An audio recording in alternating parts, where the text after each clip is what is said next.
Good afternoon, everyone, and welcome to our IBC demo section. These 2 days is all about demos. We are showing our favorite products to our favorite viewers. And we hope that you will get as many good information and valuable information as you can during these sessions. So it's let's say it's kind of a Tuesday of an IBC when only the techie people stays who really wants to get a deep dive into the product. The only difference is that we are now in Munich and it's cold here, and I'm really missing the nice Amsterdam early autumn weather, but yeah, hopefully you have some better experience from Turkey. How are you there? I'm good, but today there is a storm in here, so we are a little bit afraid of the wind, but it's okay right now. The weather is not good here either. Oh, okay, I see, but at least no snow. Right. So let's then move on, and then let's see what we have. The first thing what I want to show is a little bit of a recap from yesterday and the week before about the Libero portfolio. I want to highlight 4 products on this presentation. The first one is the Libero Play, and then and as you see on the screen, hopefully, that there's the Libero Play user interface, which is where you can, which is the user interface. Sorry, and then comes the server controller after that. Underneath, Libero also producing a very sophisticated ingest machine that we have a demo on yesterday.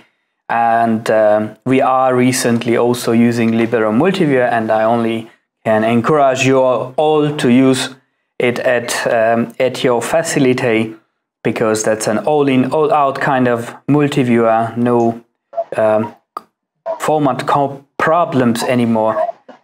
And Libero Hybrid, we covered it yesterday partially, but now we will go a little bit deeper, hopefully, onto that. And the brand new Libero Replay, which is more referee system. Sorry, not referee. A referee system for different sports recently on turf, but more is to come.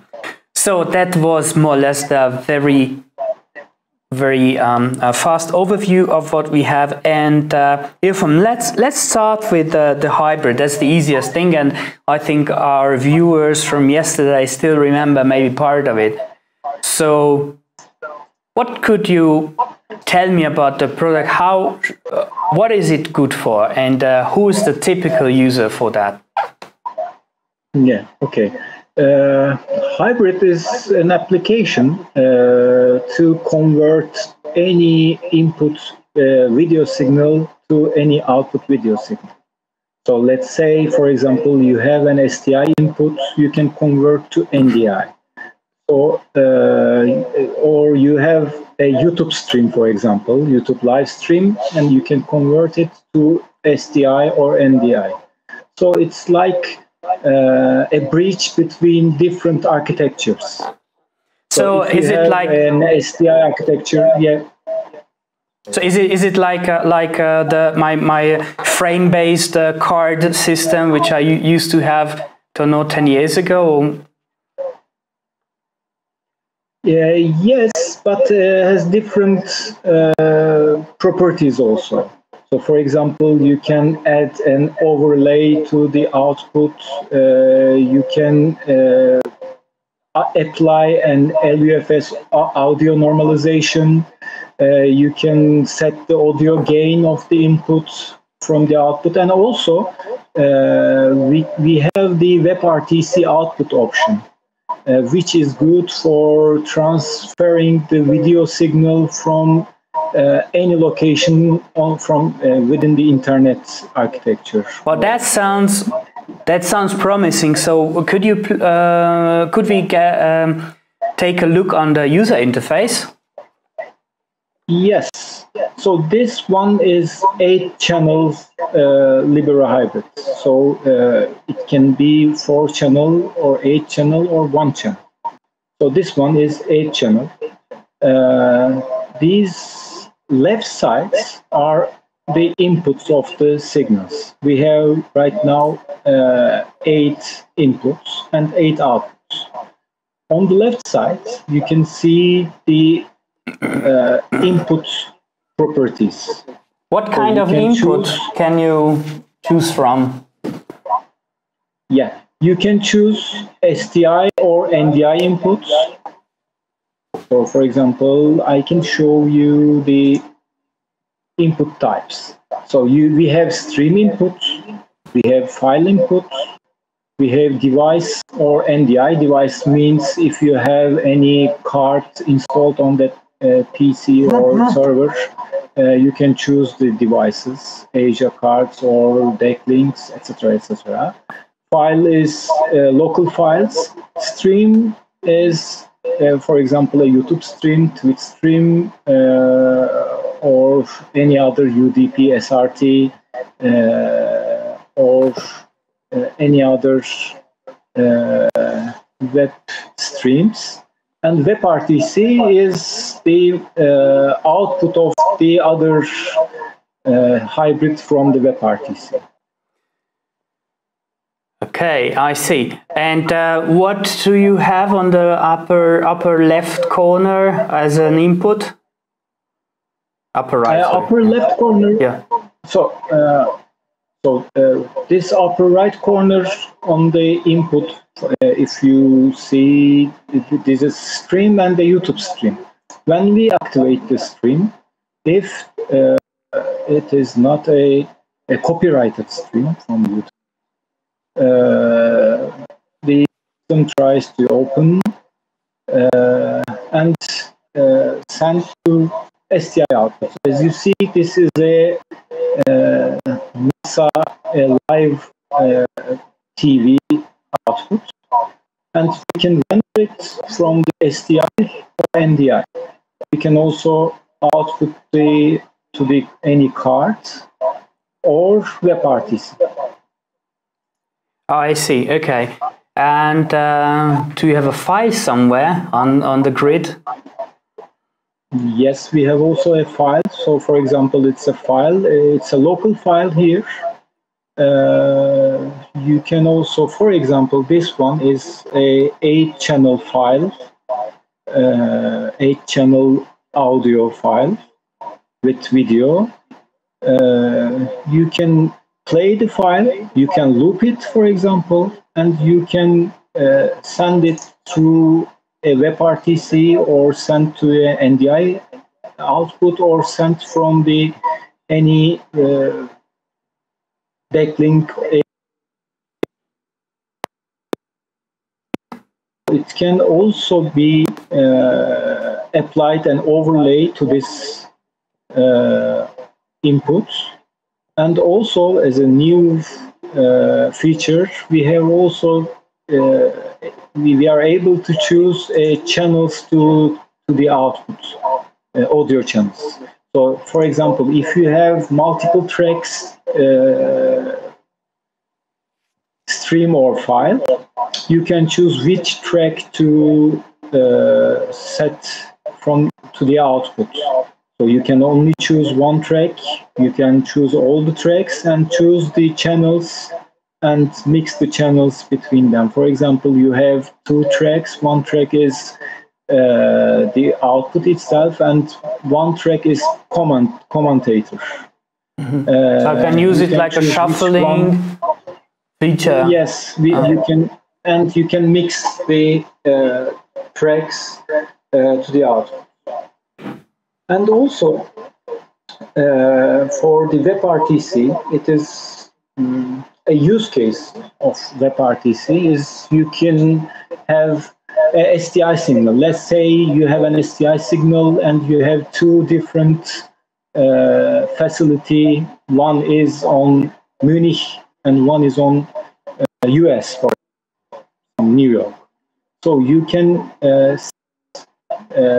with a sub-second delay your input stream from the STI, convert it to Webrtc, and get this signal from the other facility and convert it to STI. So you have a link between two facilities with a sub-second delay, and your STI signal is transmitting the video from one facility to another facility, wherever in the world. So this is one use case for the Webrtc output. And also for we have also ability to play SRT streams, which is commonly used nowadays. The Libero hybrids input get the SRT stream and convert it to NDI or STI. Okay. And how about how you configure?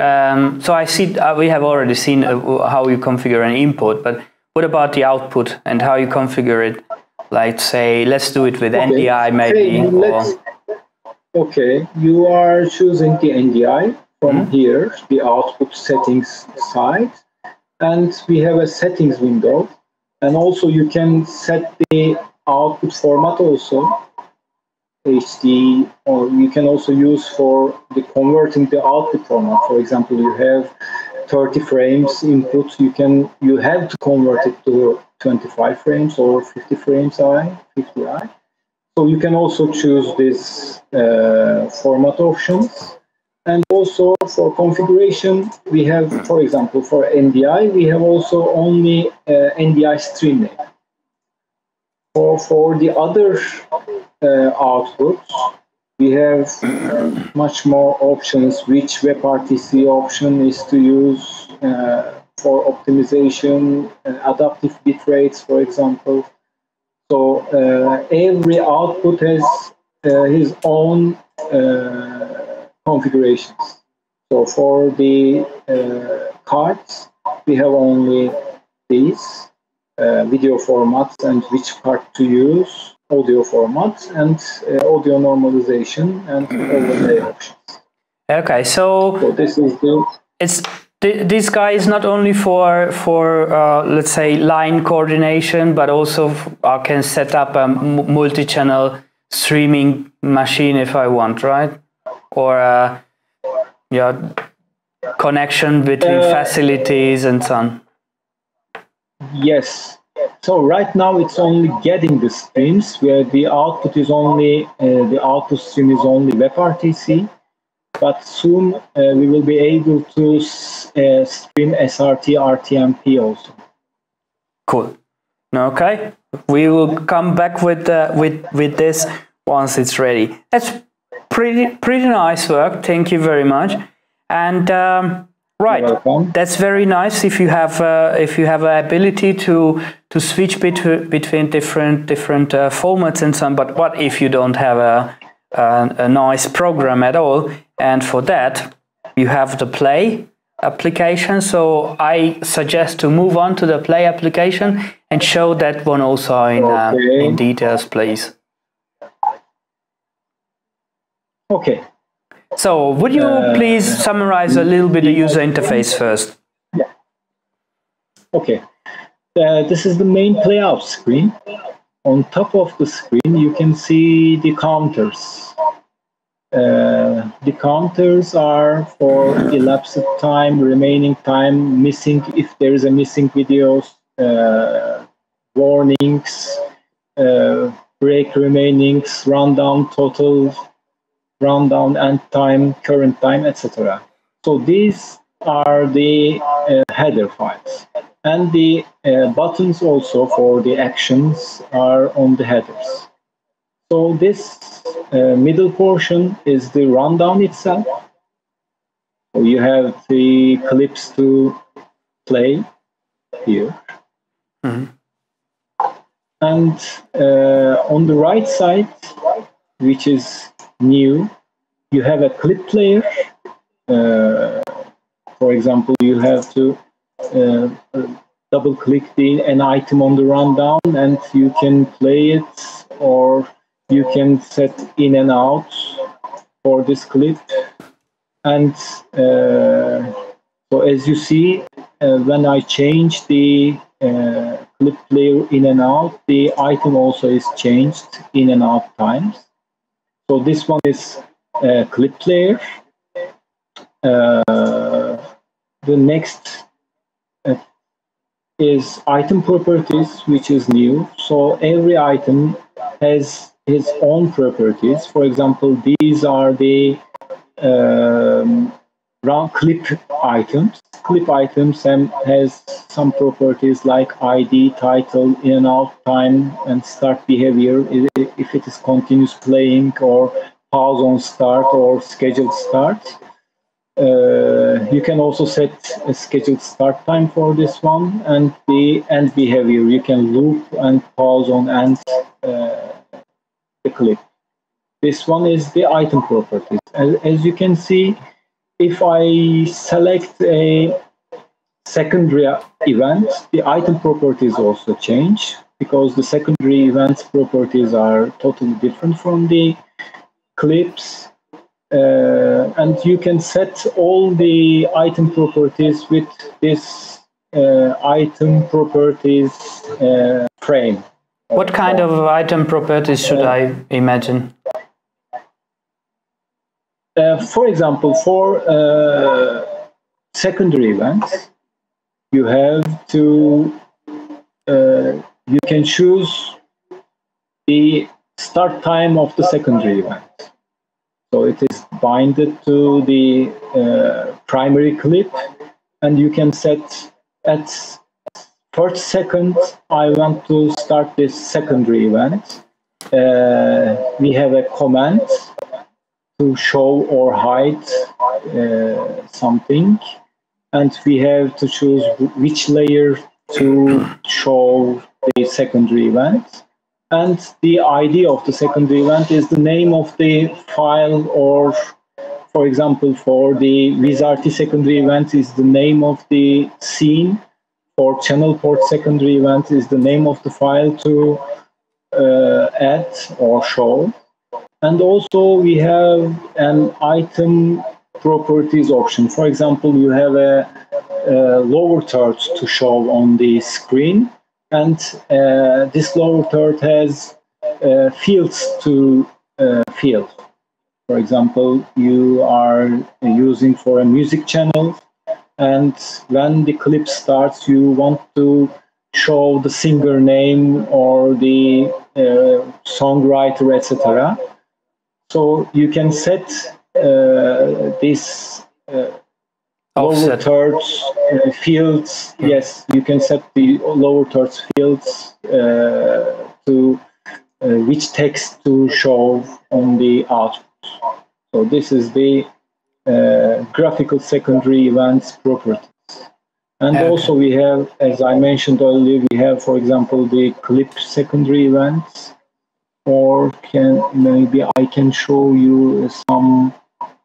We have a note here. For example, I can insert a note item here. It's only a note. As you can see, there is only a title for this one.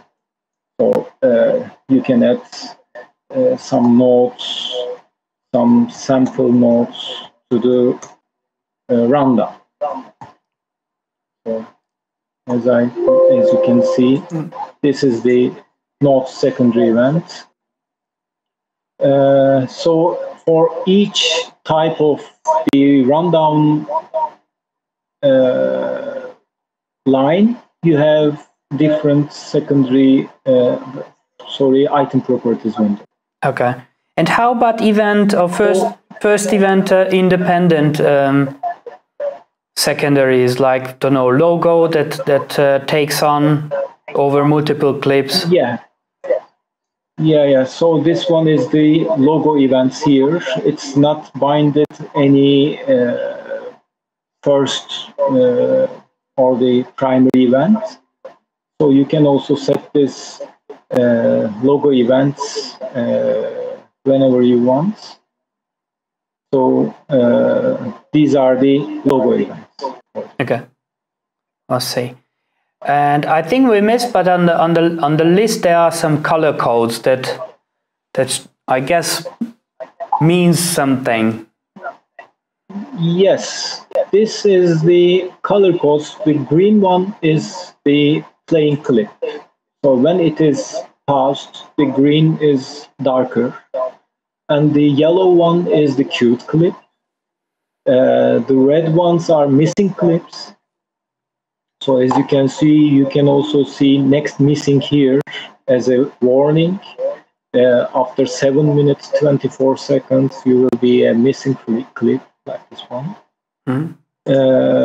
And also we have different type of rundown items like start return, end return. So when you put a start return and end return items to the playout, the playout will play the clips between these two items continuously by looping all the time. So this is the start return and end return.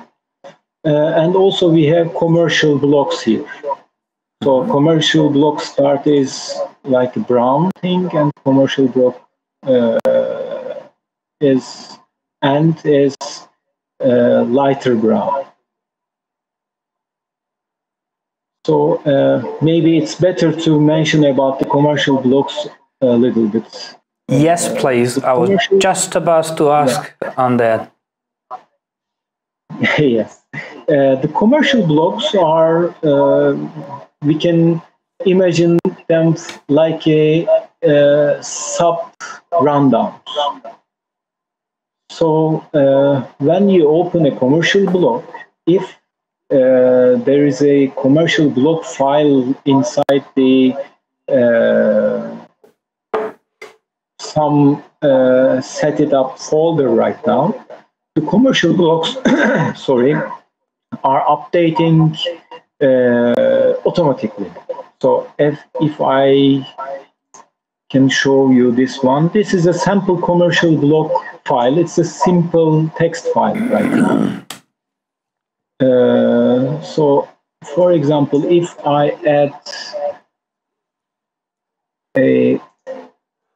change the second commercial block item and save it, as you can see, the commercial blocks is automatically updated right now, and the clips are added to the rundown. Right. So as we just populated the commercial, sorry. Yeah, it is for the third-party applications to send the commercial block to the rundown. Right. And how are you populating in general the playlist, and is it possible to populate it continuously? Yes, we can populate the playlist continuously, as I can show you on the settings window right now. We have rundown settings here. So we have an option to auto-load rundown here. So if we have a listen pad for this one. So if some rundown file is put it from another application, another third party, for example, a traffic system, etc. If a traffic system is put his rundown to this location, the system is automatically loading this rundown and appending to the end of the rundown. So it can be populated continuously every day, every hour, however you want. Right. Good. So I think we more or less covered the things when you are playing back a file. How about the live sources? Just right now, how we switch on and off the live source. Yes, live sources is usually set it up on the server side. So unfortunately, I don't have any live source on this laptop right now, but I can show you how to edit. So you have to insert an item, and we have a dummy live source here. So you can choose the live source if there is more than one live source, and you give the appropriate name to the live source. You will see on this menu, and you can choose which live source to insert and put. So you can also set in and out time for the live source. And according to this in and out time, all the items start time is calculated according to in and out time of this live source.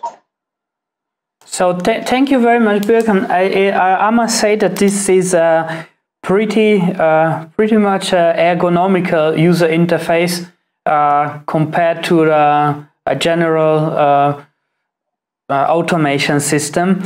And then, yes, people usually ask the second one, how about the configuration, how about the interoperability with other systems, how about security things? If you will elaborate on this topic a little bit, let's start, let's say, the architecture of the system. So what is underneath this user interface? Yes, underneath the user interface is, you can see the output videos here. So I can show you also, maybe it's better to mention the multiple channel playout here. So as you see, I have another channel here, which is running right now. And this one is controlling an Omnion server. So this Playout 1 is controlling an Omnion server, and the Playout 2 is controlling a Libero Play server. So you can use them in a single UI, and also this preview is coming from the Webrtc. So we connected our Omnion server preview port to Libero Hybrid and sent here via Webrtc. Even if you don't have any SDI inputs on the Playout side from near the Playout editor's case or the table, you can see the output of the streamer here. The architecture is client-server architecture. So if I close this window, the operation will continue, and I can show you, for example, this one and this one. Even I can close the application. And it keeps on running. Yeah, it keeps on running. It plays the current file and the queued file. And you can also set the backup playout client for this one. So if you can set the backup client, and everything that you made here is reflected automatically to the backup client. So if you can close this PC for any maintenance or maybe some problem occurs, and you can continue the operation from the backup without interrupting your operation. So, and how about controlling other external devices? Like, I guess you are talking to to Omnion via API or no VDCP? Yes, right now we have only Omnion server via API and Libero Play server. But we are planning to add VDCP control, and with VDCP we will be able to control many other devices also. Right. Okay. And how about those very ancient, simple things like GPIOs? Or yes, I can show you on the secondary event window here. For example, I'm adding the secondary event window. GPIO is running with the secondary event gateways.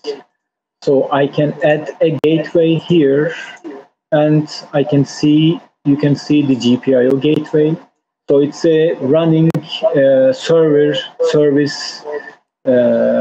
within another PC. It can be run on the GPIO cards connected to a PC, and this PC, this server can be run GPIO gateway, and you give the name of the GPIO device, and for example GPIO 1 or something like that.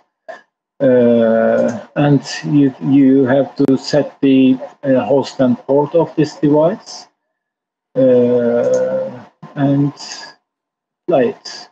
So you will have, when you restart the GPIO servers, you will have the ability to add the secondary events, GPIO secondary events also. Beautiful. So yes, I have definitely SDI out in this case with the Omnions or the Libero server itself. What about other formats?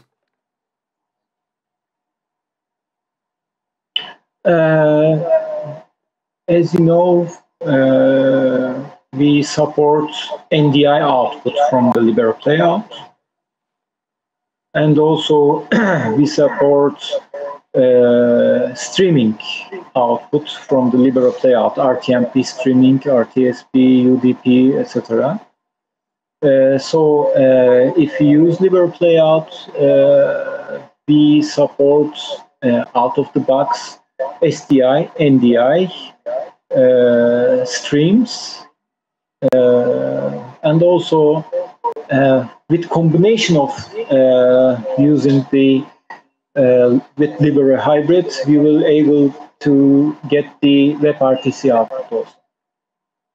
Beautiful.